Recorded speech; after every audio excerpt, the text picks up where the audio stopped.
The beautiful thing about African honeymoon safari is that just when you think the romance level is peaked, you can always take it up another level.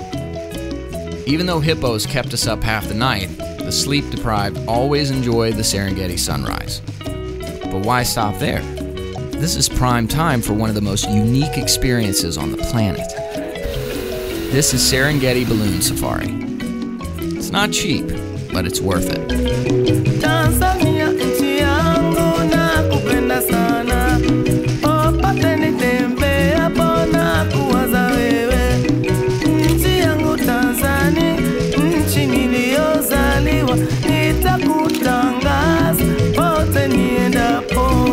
When our heads finally come down from the clouds, the deal is sealed with a champagne breakfast under an acacia tree in the middle of the Serengeti. How many people can say that?